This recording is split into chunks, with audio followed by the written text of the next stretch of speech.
MoYu Tanglong är en riktigt bra keyboard. Den poppar inte, den har en riktigt bra speed och ja, ta en liten titt.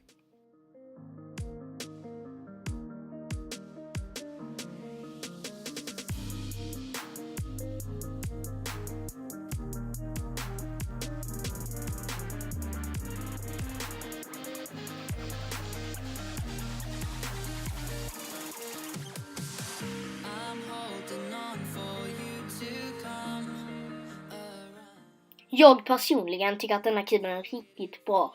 Jag har också smakat den med speedlube och den gör riktigt bra skillnad. Och ja, alltså speeden är bara helt perfekt.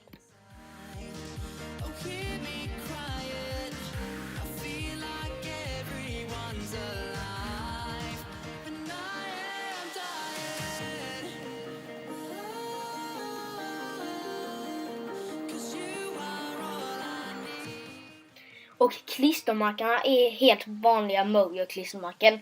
Men de är sjukt snygga enligt mig.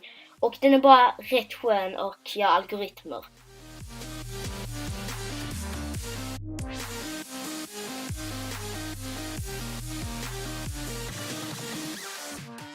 Och cornercuttingen är helt perfekt också. Den klarar 45 grader och ja, den är bara helt perfekt. Så ja, inget speciellt än liksom. Ja, ni ser ju den klarar hyfsat bra faktiskt, tycker jag. Sen bitarna är också ganska annorlunda, men jag tycker verkligen om den här designen. Så jag bara tar en liten titt. Insidan är heller inte så jättespeciell, men allt finns ner i beskrivningen, så gå och kolla in denna sidan. Så vi har det gött, hej!